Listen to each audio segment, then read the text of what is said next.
Compartilhar aqui a tela. Vamos lá, galera. Boa noite aí para todo mundo. Vamos começar aí a nossa segunda aula. A aula hoje vamos focar mesmo, beleza? Hashtag foco. Bem, daqui a nossa máquina que a gente estava utilizando ontem. A aula de ontem deve estar disponível até amanhã de manhã. Ela está sendo sincronizada aí para lá o portal. Também tem instrução lá, qualquer coisa, o Gabriel aí vai estar ajudando aí com quem tiver dúvida aí para poder acessar o portal e o material lá. Não é muito diferente do que a gente já tinha, né? Bem, e para o pessoal novo aí, tranquilo, qualquer coisa é só perguntar. Então vamos lá. Galera, nossa máquina Windows 7, hoje vamos falar um pouco sobre backup. Vamos falar sobre também os programas essenciais aí que a gente costuma trabalhar e utilizar. Beleza? Vamos lá. Então, para a gente poder falar um pouco de backup, vamos falar de uma forma mais simples, que é o backup chamado transferência fácil. Tá? Então, transferência fácil. Cadê?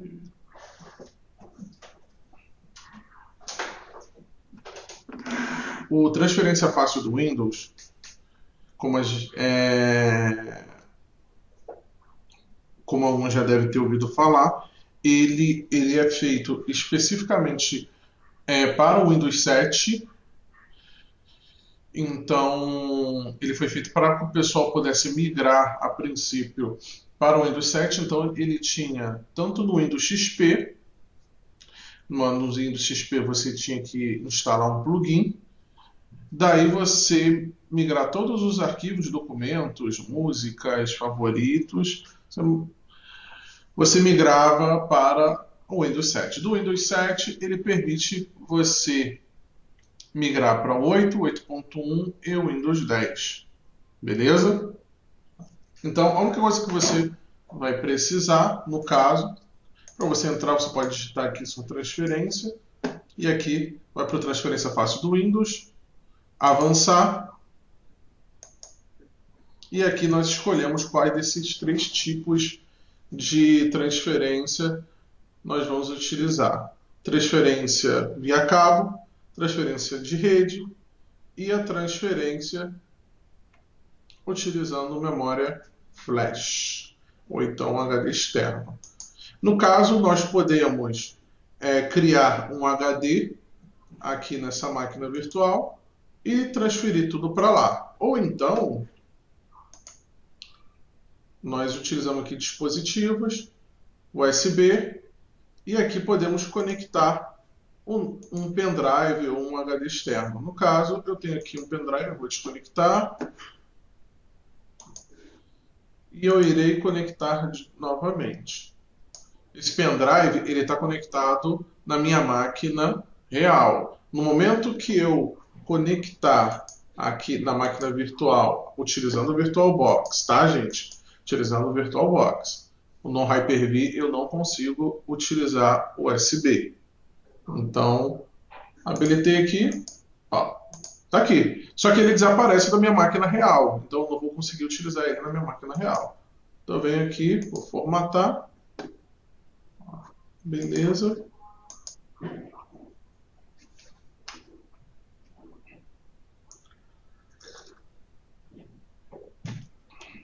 E aqui eu estou utilizando um pendrive, tranquilo, não estou utilizando um HD interno, no caso, né, que eu criei esse HD virtual.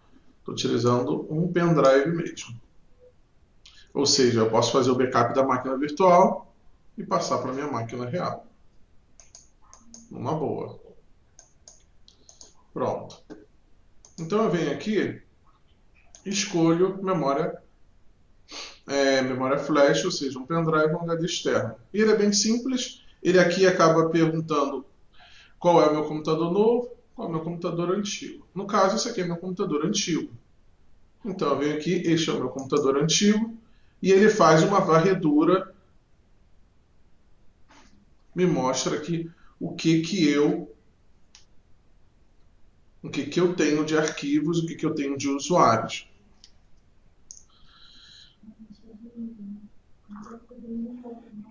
Pedro, Oi. ele não faz cópia de programas, né? Não, de programas não.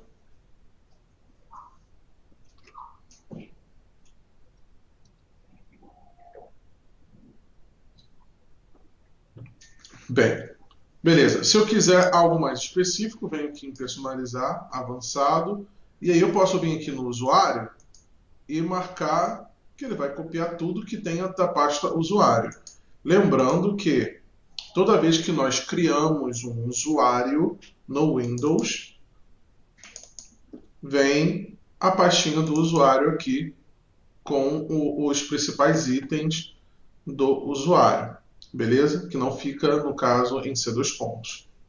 Fica aqui. Então, quando a gente vai fazer alguma espécie de backup, até mesmo manual, eles têm que ver se a máquina, inclusive, ela tem mais de um usuário. Beleza? Galera, tranquilo até aí? Alguma dúvida? Tranquilo, tranquilo. Tranquilo. Tá. Então, beleza. Inclusive, eu venho aqui, propriedades, onde o meu computador.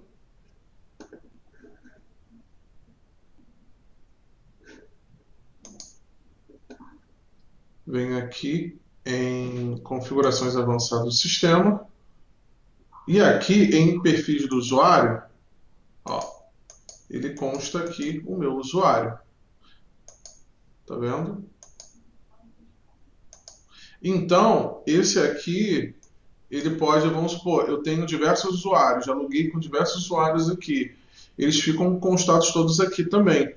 Então, se eu tiver aqui, vamos supor, 5 usuários, eu vejo que a máquina está começando a ficar cheia, né, o disco, eu posso vir aqui e excluir usuários que não estão sendo utilizados. Ou até mesmo que já foram usuários que já foram excluídos, mas as pastinhas vieram aqui. Mas, ou seja, o perfil, as pastas ainda continuam aqui dentro da máquina. O que só não existe mais são o usuário propriamente dito.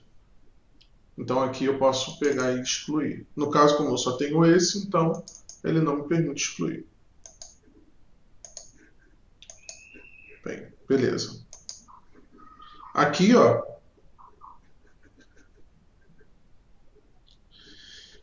aqui eu já marquei. Eu posso marcar alguma coisa que tenha em C2 pontos, se eu tivesse alguma coisa em C2 pontos. E beleza, se eu tivesse mais usuários, poderia marcar mais usuários. Salvei. Aqui ele me dá uma estimativa de tempo. Clico em avançar. Daí então, eu posso criar uma senha como proteção para poder salvar. Então, recapitulando, eu utilizei aqui um pendrive mesmo na máquina virtual, onde eu habilitei por onde? Vamos lá, galera. Por onde que eu habilitei? USB. USB. Pelo USB, isso mesmo. Então, eu espetei na minha máquina física e joguei para cá. Agora, uma informação muito importante. Eu posso utilizar pendrive HD externo, Pedro, da minha máquina real para a minha máquina virtual? Posso. Eu vou conseguir utilizar nos dois, na minha máquina real e na máquina virtual, enquanto estiver Não. na minha máquina virtual? Não. Outra informação muito importante, Pedro, eu conectei o pendrive na minha USB frontal e eu não consigo jogar o pendrive. Eu não consigo jogar o pendrive onde eu conectei na minha máquina no USB frontal para a máquina virtual. Por quê?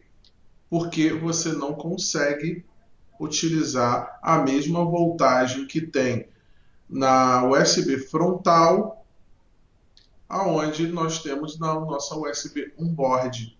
Ou seja, a voltagem é diferente. Lembre-se que a USB frontal a USB que nós temos que não é ligada na nossa placa onboard, tá? Ela tem uma voltagem diferente e ela é uma espécie de extensão. Então, reparem bem, se vocês forem pegar um pendrive, copiar um arquivo de 2 gigas, experimentem isso, coloquem um pendrive aqui na frontal, copiem esse arquivo de 2 gigas, depois peguem na USB de trás e transfiram o mesmo arquivo. Vocês vão perceber que a taxa de transferência é mais rápida na USB traseira. Beleza? Beleza, gente? Tá. Beleza, Aí você me beleza. fala, pô, Pedro, mas eu já ouvi falar que tem placa PCI, PCI Express, o que for, essas placas onde você conecta na placa-mãe e aí você acaba tendo mais USBs. Exatamente, tem isso e nesse caso aí ele não é dado como se fosse uma extensão. Mas aí você me pergunta, mas Pedro, existe o novo hub USB, e aí? Então, o hub USB é outra informação muito importante que isso vai acontecer em clientes, isso vai acontecer em situações adversas aí com vocês. Existem dois, escutem bem, existem dois tipos de hub USB. O hub USB em que você utiliza como fonte de alimentação a própria USB e o que você utiliza a energia elétrica mesmo como fonte de alimentação e mais a USB para poder funcionar como se fosse literalmente um hub, tá? Sempre foquem na USB com fonte de alimentação. Ela é mais cara, mas ela é mais eficaz. Inclusive a taxa de transferência e tudo mais. Para que eu utilizo uma hub USB? Então, sem fonte de alimentação externa. Para quê?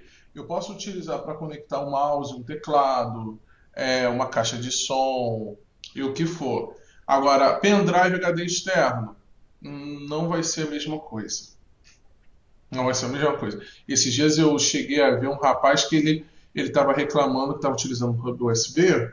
Ele estava com 4 pendrives copiando lá os documentos, tudo para os 4 pendrives, e falou que estava assim, arquivos pequenos que poderiam ter sido copiados rápidos, estava demorando uma eternidade. Aí eu falei, mais fácil você pegar os 4 pendrives e botar na USB de trás. Ah, ele, o chato é que eu tenho que ficar puxando a máquina. Então eu disse para ele, então você compra um hub USB com fonte de alimentação. Espera aí. Com fonte de alimentação. Ah, beleza. Ele foi, achou.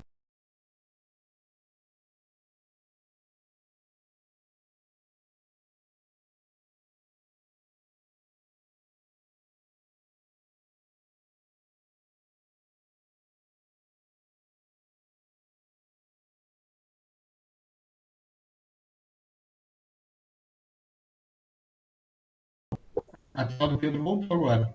É que já voltou. Oi, tá me ouvindo aí, galera? Sim. Ah, beleza. Estou sim, Pedro. Vamos aqui. Estão conseguindo ver aí a tela? Sim. Tudo tranquilo aí?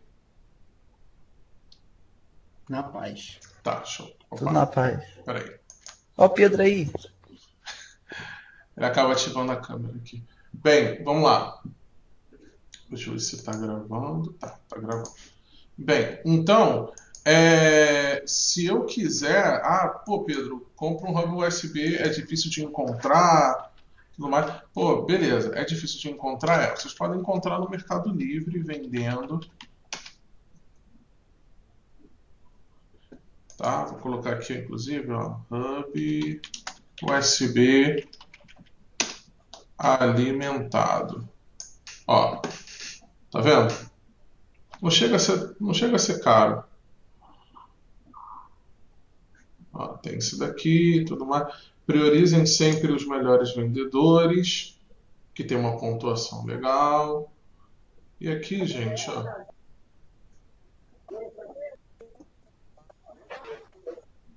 aqui é uma fonte, um cabo você conecta na máquina e outro cabo você conecta na tomada. E aí funciona muito bem. Ou então, vocês podem comprar dock, um dock station de HD. Olha aqui. Tem diversos dock stations, tá? Esse dock station, além de você poder colocar um HD físico, ainda tem USBs. Pode colocar um HD sem precisar de uma gaveta, né, no caso. Bem completo e o valor bem legal. Aí Ô existem Pedro, diversos modelos. Ó, tem um modelo que é mais barato, tem um modelo que é mais caro. Ó, esse aqui pode botar cartão de memória. Tem uns que já são USBs, já são USB 3.0. Fala, patrão. então, esse daí eu posso comprar um HD interno desse, instalar um sistema operacional e usar ele no meu notebook, Não, à parte? não. Pô, olha só. Existe uma questão que é o seguinte, tá? Que é o que a gente chama de taxa de transferência. A taxa de transferência da USB, mesmo 3.0, ela nunca vai ser a mesma coisa que a taxa de transferência interna, do HD interno. Então você pode utilizar isso daqui para dados, beleza? Beleza, beleza. Tá. Então eu posso utilizar isso daqui, ó, numa boa, tá? O DockStation, se eu puxar aqui, ó, se você ver aqui, ó, esse daqui já é um pouco mais antigo. Tem alguns aqui que já é para HD de notebook, HD de desktop. Isso daqui é até interessante para você fazer backup em cliente também, você levar, você ter como ferramenta, entenderam? Beleza, galera? Tranquilo. Tá, ok. Então vamos lá. Vamos terminar aqui. Então não vou colocar senha. Vou salvar aqui.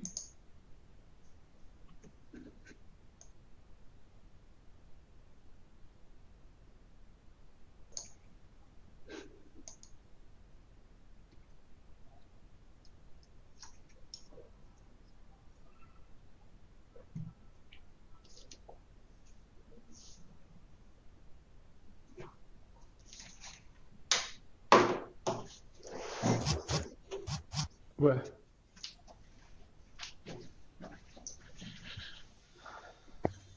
o microfone dele ficou mudo, hein? Pode crer, pode crer.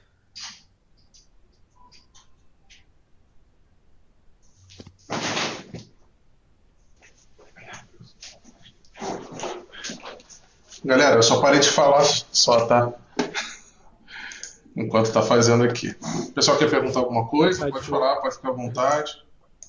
O pessoal com o celular aí, ó.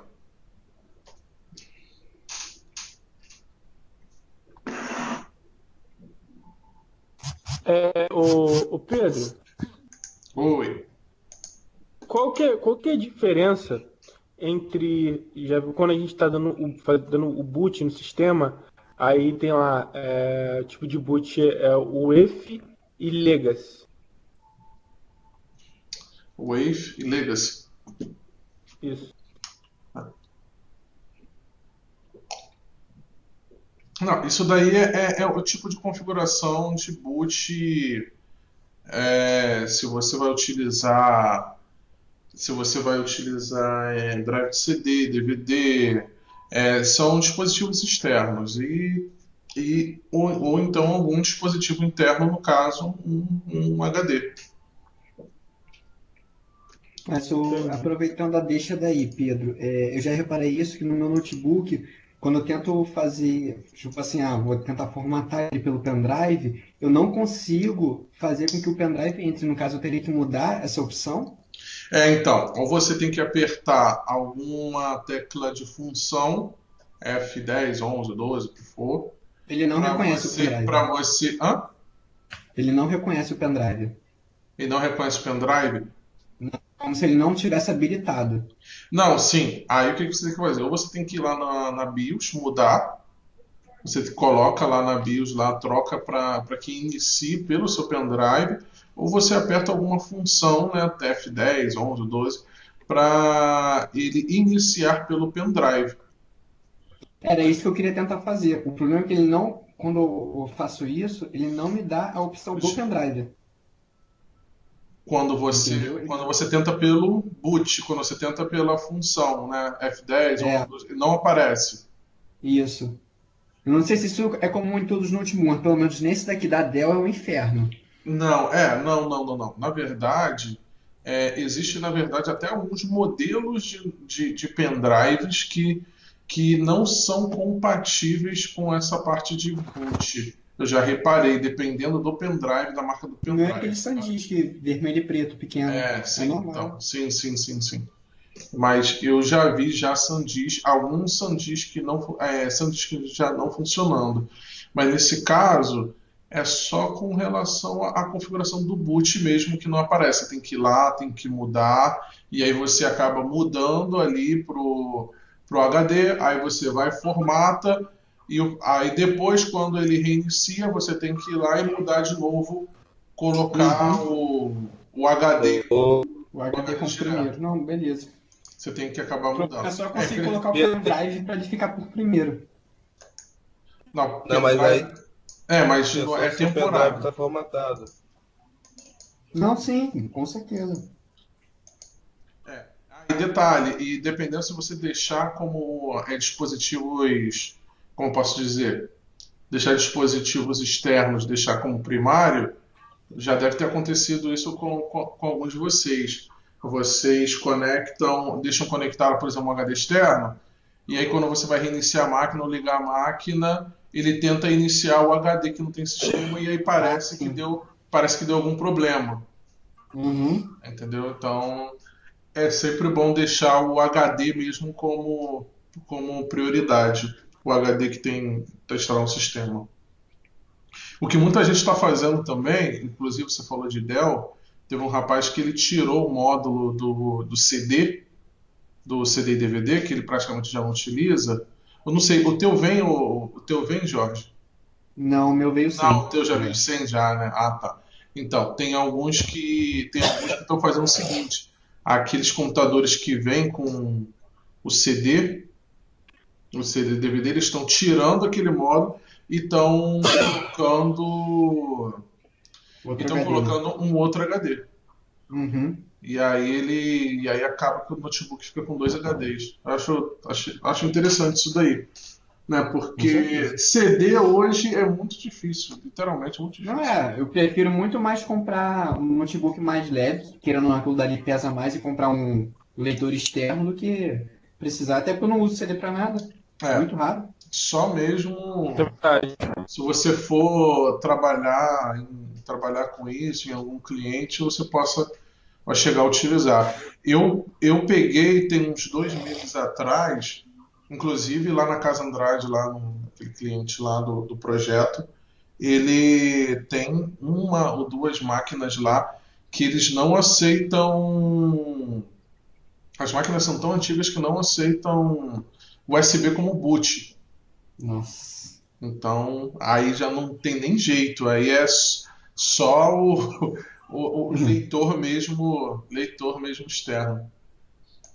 Bem, vamos lá, voltando aqui, acabou, tem aqui no meu pendrive. Beleza. Aqui salvei, é só pegar e restaurar da mesma forma em outra máquina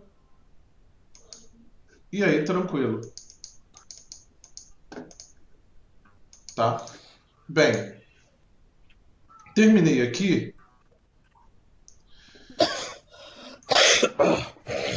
Terminei aqui. Agora eu vou passar para o backup do Windows. Essa ferramenta de backup. Essa ferramenta de backup, ela funciona da seguinte forma. Vamos lá. Configurar.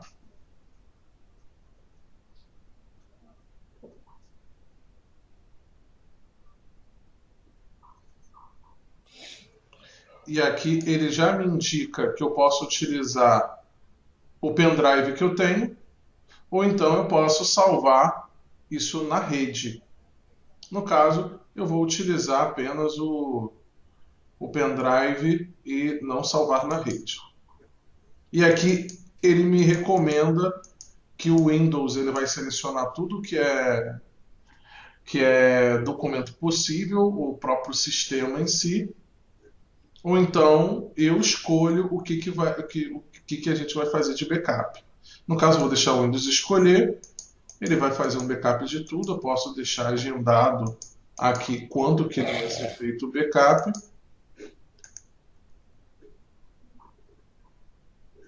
E aí, beleza. Aqui inicio as configurações de backup. Vamos ver como tem pouca.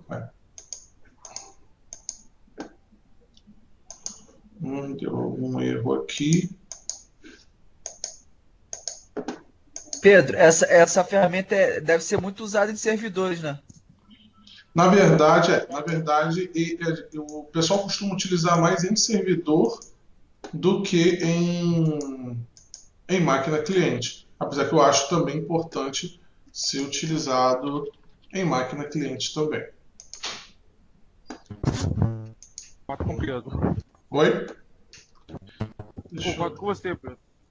Backup tanto no servidor, tanto no cliente.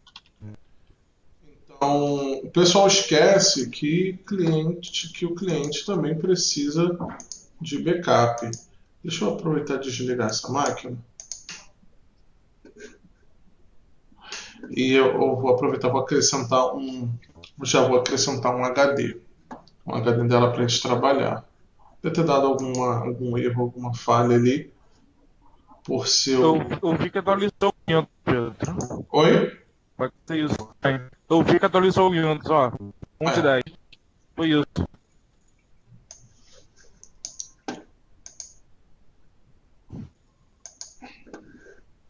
Atualização do Windows.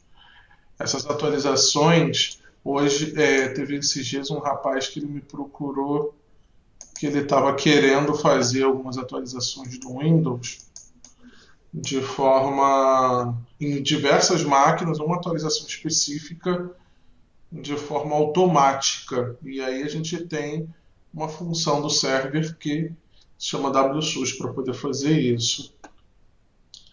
E que a gente Isso que eu ia falar agora. gerencia tudo, isso mesmo. Aqui o Windows 7, vamos criar mais um HD para a gente trabalhar ele como HD de backup. Como a gente estava utilizando ali um pendrive ali e o pendrive ele não tem um tamanho suficiente para poder fazer o backup, por isso que deu aquele erro. Na verdade, a gente tem aqui um HD de 500, então a gente tem que ter pelo menos um HD aqui de superior a 500. Então, vou criar aqui um HD. Como eu expliquei na outra aula, a diferença entre HD dinamicamente alocado e fixo. Vou criar um dinamicamente alocado e vou colocar aqui que esse HD vai ter 750 GB. Bem, beleza.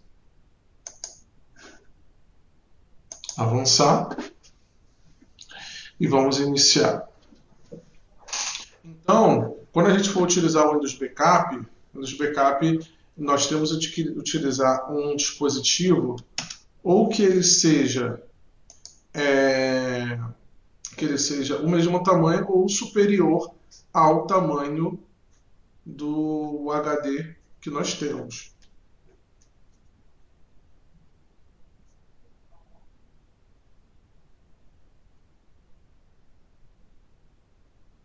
Vamos iniciar.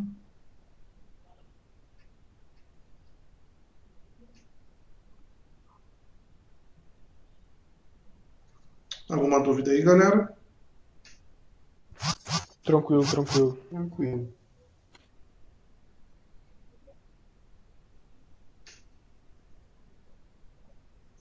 Ô, Pedro, você comentou do TabSUS, ele é difícil de configurar? Não é não. Só que você tem que ter um link de internet legal, dependendo do que você vai habilitar nele. Entendi.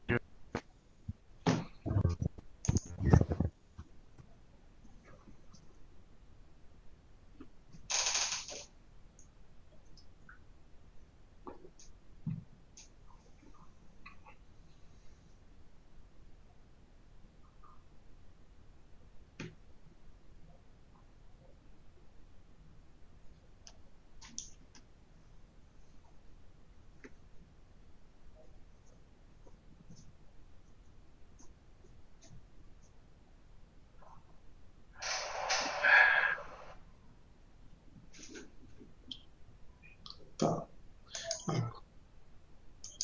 Agora vamos configurar aqui o nosso HD.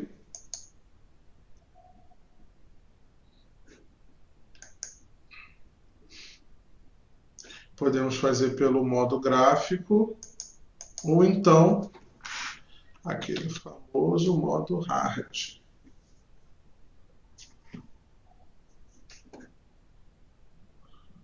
Que nós vamos utilizar, que é o DiskPart.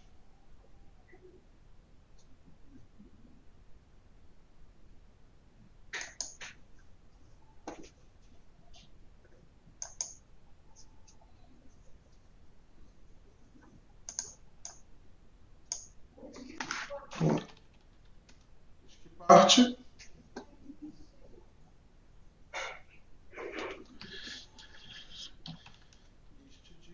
Para ver qual disco que a gente vai selecionar. Select Disk para selecionar o disco. E agora vamos em Create Partition Primary. Criar a partição primária. Formate FS, que é o sistema de arquivo NTFS rápido.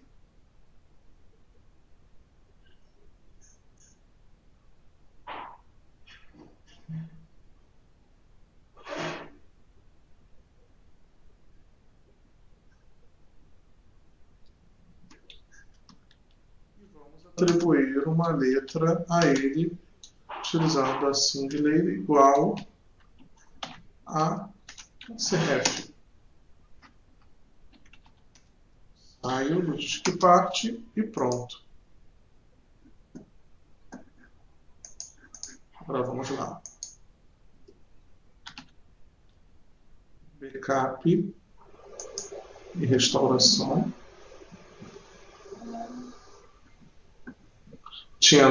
Ele começou a configurar, mas ele deu problema devido ao disco que nós estávamos utilizando. Vamos aqui em desativar para poder configurar de novo.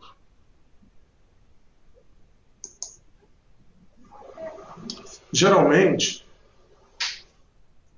né,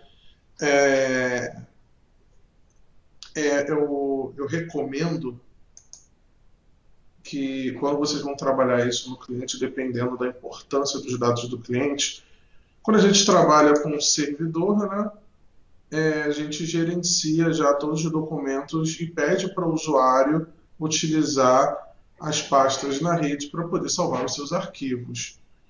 Bem, no nosso caso, aqui, além disso, dependendo da importância do cliente, da importância eu digo que dependendo qual é a importância do serviço do cliente e tudo mais, quando ele estiver montando uma máquina, ou então ter um HD externo específico para isso, a gente pode deixar ali dedicado, além de estar fazendo o backup pelo servidor dos documentos, fazer um backup geral aqui de todo o sistema. Aqui utilizando um HD específico só para isso. Bem, vamos lá. Pedro, Fala. tem alguma GPO que você configura para poder o usuário não salvar nenhum arquivo na máquina local? Sim, sim, sim. Isso aí a gente tem umas GPOs específicas aí que na parte de servidor a gente pode chegar a ver. Bom, vamos lá. Avançar. Todos os arquivos. Posso deixar aqui que vai ser diariamente. Às 9 da noite, por exemplo. E agora sim.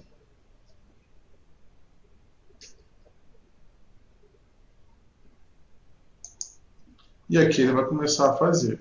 Você viu que agora foi numa boa.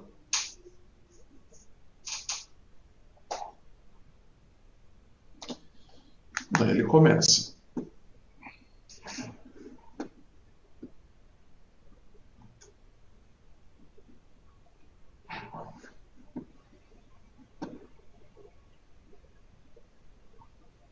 Enquanto ele está fazendo o backup aqui, você pode ir trabalhando.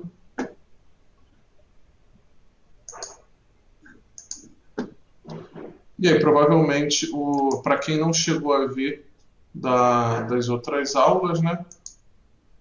A gente tem aqui os programas essenciais que nós podemos instalar e nós também temos o site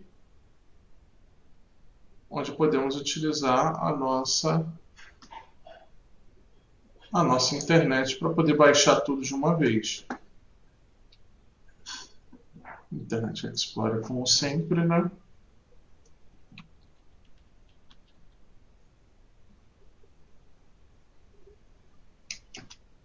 Para, Pedro, melhor navegador, pô. Ele é, pô. Qual que você usa? Eu uso qualquer um menos ele.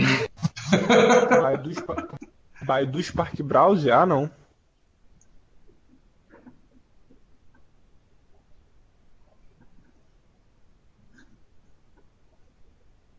Então, né? Deu para ver que o porquê que a gente vai ter que utilizar aqui a instalação de um offline navegador. Tá gravado que a gente tentou utilizar ele.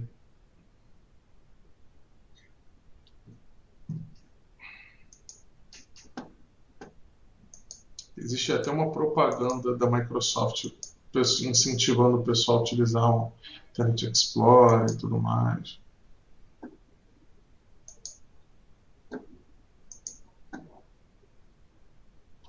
Esse daqui é o Google Chrome na versão que a gente chama de versão silenciosa. Versão offline, né?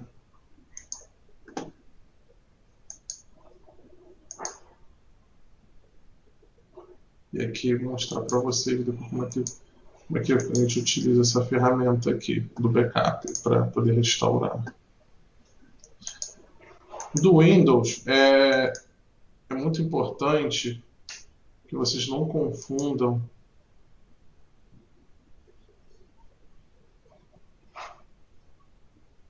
o ponto de restauração.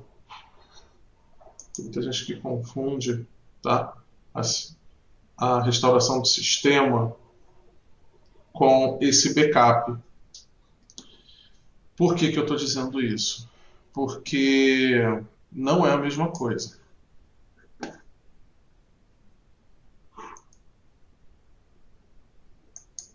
Como assim? O restauração de sistema, ele acaba revertendo, por exemplo, um software que você instalou, e aí ele volta a última vez, a última vez que você programou, que ele estava programado para isso, né? para você poder reverter a situação, o software, alguma configuração e tudo mais. Mas ele, por exemplo, não restaura arquivos. Ele só restaura o sistema propriamente dito. Agora, o backup não. O backup ele acaba restaurando literalmente o backup e pronto.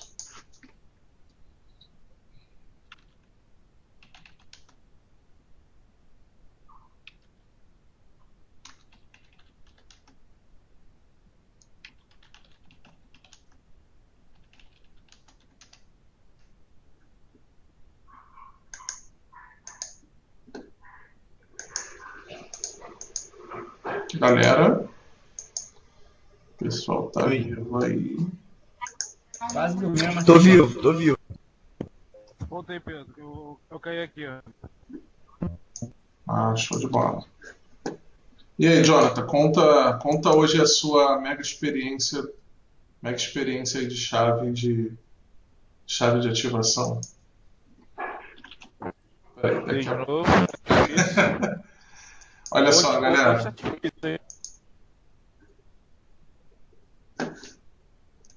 Sim.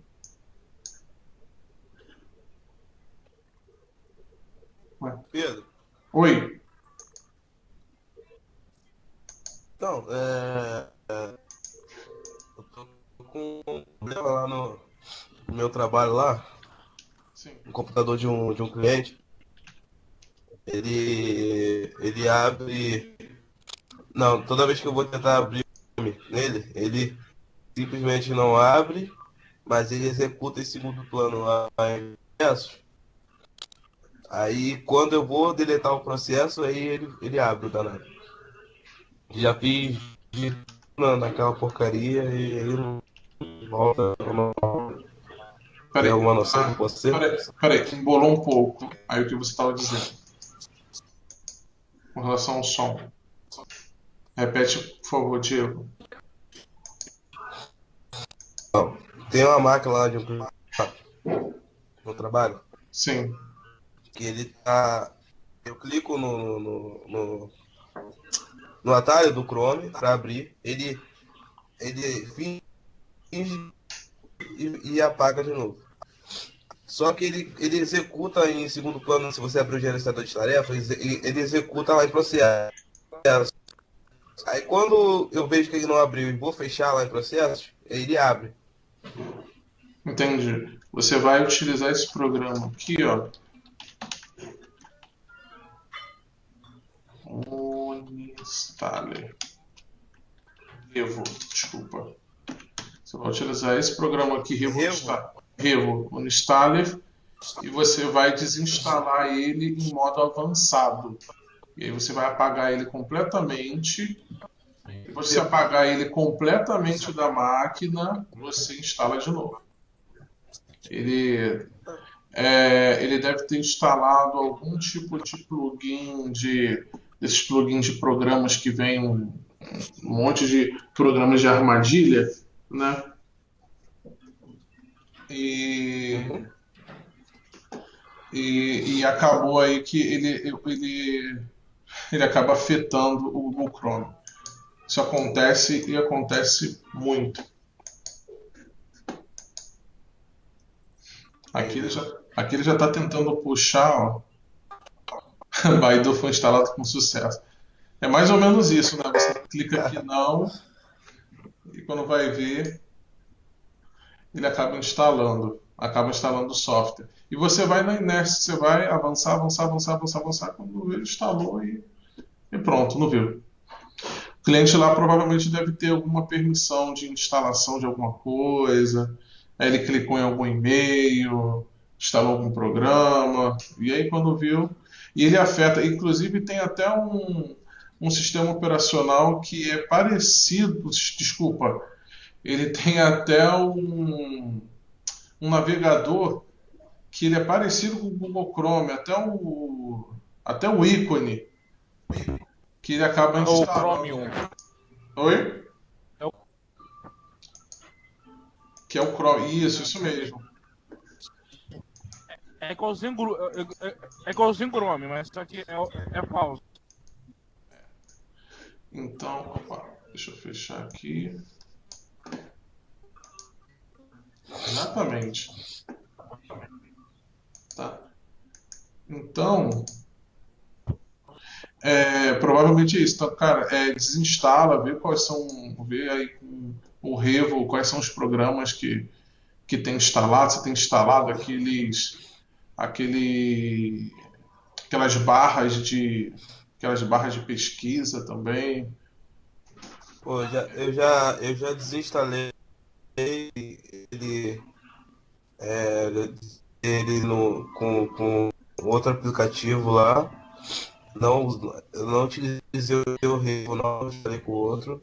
Já, já entrei em modo de segurança, ele estava funcionando normal. Uhum. Eu não tive o privilégio de fazer aquela iniciação simples, Sim, sim. porque eu ainda não fiz senha de administrador, então eu tive acesso. Mas o resto Não, que você imaginar eu fiz. Não, se você fizer essa instalação, conseguir fazer a instalação do Revo, aí Aham.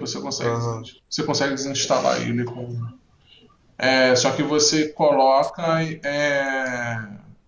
você tem que marcar ele como instalação avançada, tá? É desinstalação avançada. E aí ele vai desinstalar, depois vai fazer uma limpeza completa de registro, qualquer rastro que tenha do Google Chrome. E aí você instala de novo. O Pedro, ele faz a limpeza de Beleza. pasta e O quê? no modo avançado, ele limpa as pastas e o registro. Mas Isso, tem que isso fazer umas 2 vezes cada um. Isso mesmo.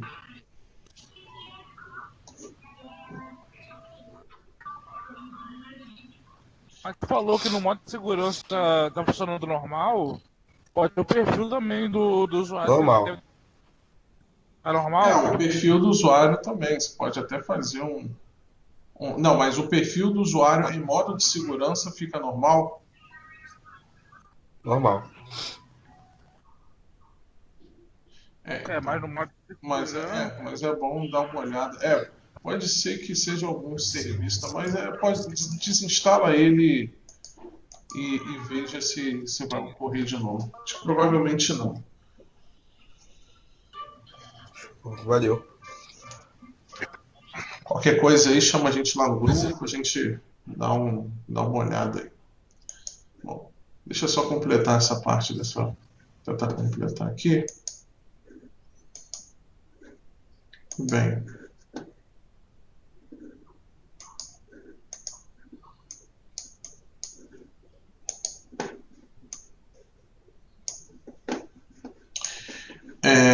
Essa daqui também, eu falei, é uma das formas de backup que a gente utiliza, que a gente chama de backup nativo do próprio Windows. Mas existem outras ferramentas de backup também.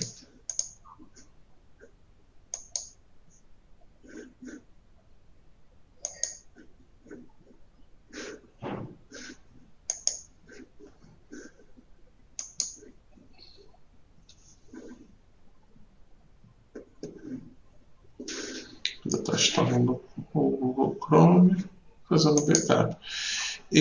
Você pode continuar, enquanto ele está fazendo o backup, tá? O cliente, na verdade, ele nem aparece para o cliente que está sendo feito o backup. Então você pode fazer backup numa boa, ele vai trabalhar em segundo plano. Depois você pode exibir informações aqui, os detalhes, se foi feito literalmente, se tem algum problema. Ele vai gerenciando o disco. Claro que ele te avisa se o disco estiver enchendo. Então, ele te dá umas informações ali só de situações críticas. Você tem como criar uma imagem do sistema, como ele está dizendo aqui, e o disco de recuperação. Só que no Windows 7, você só consegue criar o disco de recuperação, no caso, se você tiver CD. Ele não deixa você copiar para um pendrive. Bom, instalei o Google Chrome. Agora vou acessar aqui o Bing.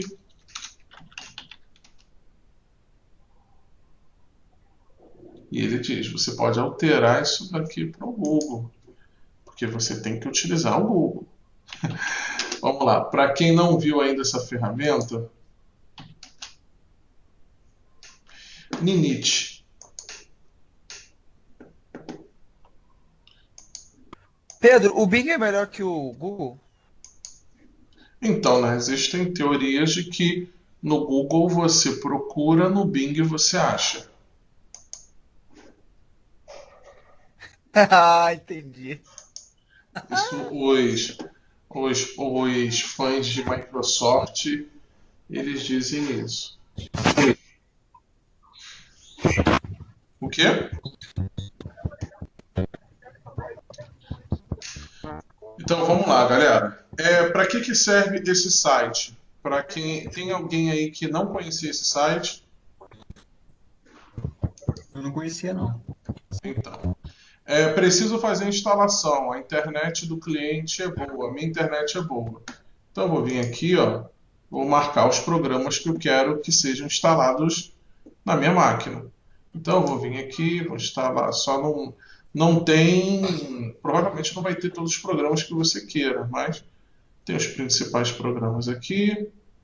Instala esse daqui, instala o plugin, ó, tá, vou ver aqui o Skype. Eu vou escolher o antivírus da própria Microsoft, que é o Windows 7. Aí eu vou escolher o Ô, 7 Pedro, por que Zip. você escolhe o VLC e o Kalite, se eles têm o mesmo papel? Assim, existe, pô, eu sempre instalo o VLC e o Kalite, porque o Kalite ele tem aquele visual mais estilo Windows Media Player antigo. Tem gente que gosta. E tem gente que prefere mais o VLC. Então, no cliente, como eu não sei, e dependendo da situação, eu não pergunto, né?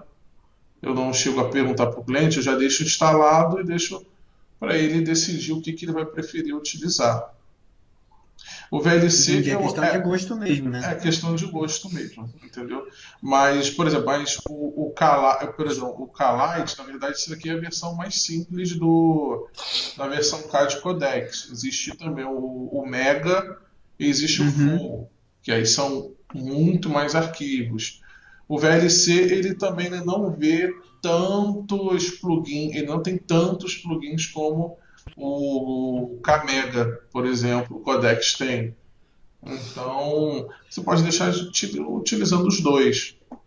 Eu sempre já costume já de utilizar. E aí para o pessoal que é desenvolvedor, né, já pode ir marcando aqui. Esse daqui ele é um programa gratuito, mas existe a versão paga dele também, que você pode comprar e utilizar. Fala. O Kalite, ele é mais completo e mais estável também. Ele não tem só plugin de vídeo, tem plugin de áudio também. Sim, O VLC é só vídeo. é só vídeo, isso mesmo. Então, olha, então o que ele faz? Ele já reúne tudo. Aqui eu teria que logar, né? Aqui ele está mostrando aqui qual é a velocidade, até mesmo a questão do download, dos programas. Você tem mais opções de programas. Se você comprar se você comprar a versão completa. Daí ele gera um arquivo e nesse arquivo ele já vai fazendo o download de tudo completo e ele já vai instalando também automaticamente. Então, se o cliente tem um link de internet bom e você tem os softwares e tudo mais, só os softwares que você tem você vai acabar instalando um por um. Esse daqui você acaba instalando já tudo de forma tranquila. Vamos supor, o cliente tem um link de 35, 50 megas. Pô, show de bola. Você deixa lá instalando. Vai rapidinho vai instalar. E detalhe, ainda tem uma outra questão. Se você já tiver esses softwares instalados e você quiser atualizar, você também pode fazer a mesma coisa. Então ele não vai desinstalar, não vai causar conflito. Por exemplo, se eu tenho o TeamViewer 11 e lá tiver o 12, ele só vai substituir a versão. Então isso daqui é uma mão na roda, às vezes até mesmo se você não levou o teu HD ou o teu pendrive com os softwares.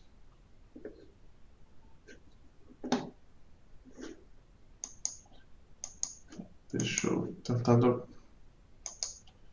baixar aqui de novo. Existe.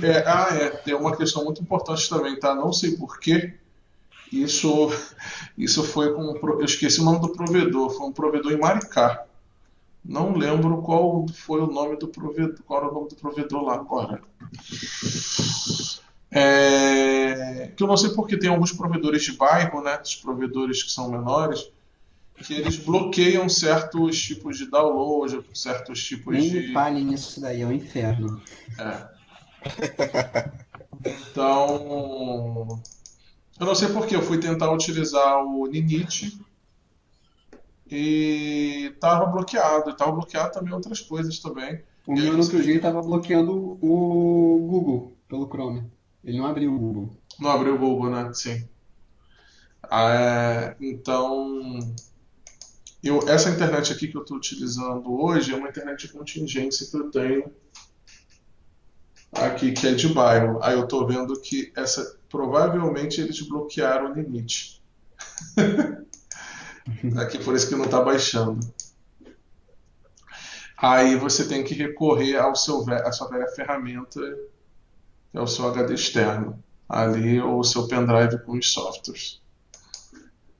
Bem, aqui só para ter uma demonstração mesmo, ele ia começar a baixar os aplicativos, instalar, reiniciava a máquina e pronto. Enquanto isso, você pode ir trabalhando e ele vai fazendo Pedro, o backup. Oi, pode falar. uma pergunta. Por que no Google os downloads não são tão rápidos quanto no Torrent? Como assim? Por Tá. exemplo, no Torrent, eu vou fazer um download. O download vai a 1 megabyte. Quando eu vou fazer o mesmo download no Google, com a internet boa da mesma forma, ele fica em 20, 30, 50 KB. Não, olha só.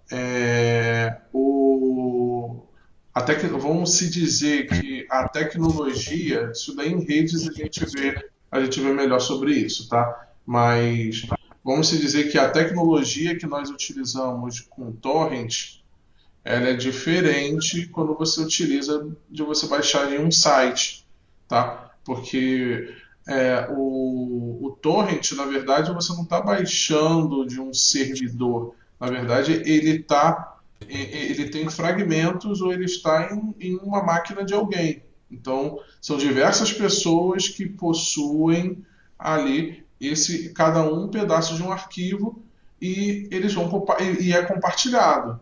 Então, vamos supor, quando você baixa o torrent, se você é um cara legal, você deixa ali, você não exclui da lista.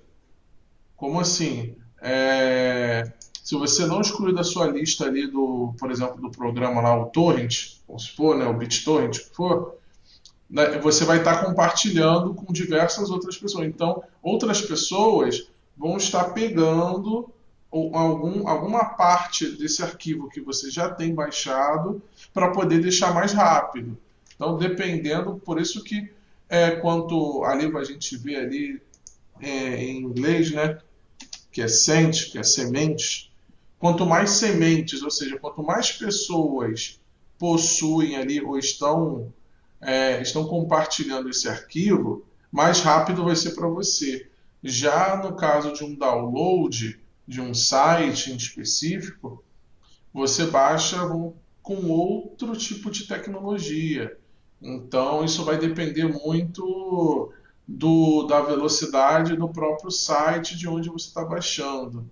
Então, tem site, por exemplo, o Mega. O Mega, ali ele tem ali o Google Drive e tudo mais, principalmente o Mega, mas o Mega, se você assinar um plano ali pelo Mega, você consegue baixar os arquivos muito mais rápido, entendeu? Porque aí eles liberam vamos dizer que eles liberam uma velocidade maior para você, e se você tiver o plano gratuito, a velocidade é reduzida. Não só esse site, como muitos outros.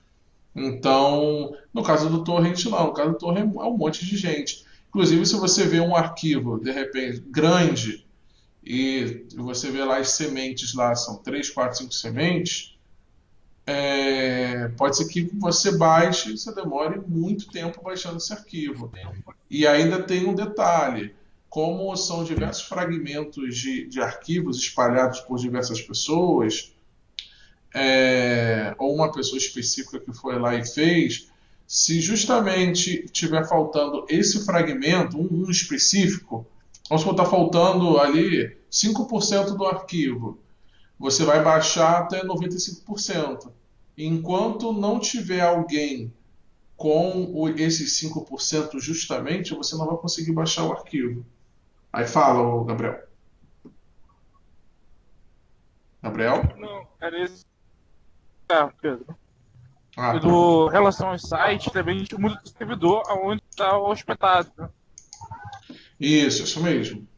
Vai depender muito de onde o site está hospedado, a taxa de download que é liberada para o site, para você fazer download, e por aí vai. Bem, galera, vamos deixar amanhã, vamos trabalhar em cima aqui da restauração desse backup. Enquanto eu vou deixando ele fazendo backup aqui, mas a gente trabalha em restauração e a gente vê também as outras matérias. Amanhã, mesmo horário, 9 horas. Beleza? Pedro, Oi, fala. eu esqueci de te perguntar, naquele outro curso que você estava dando,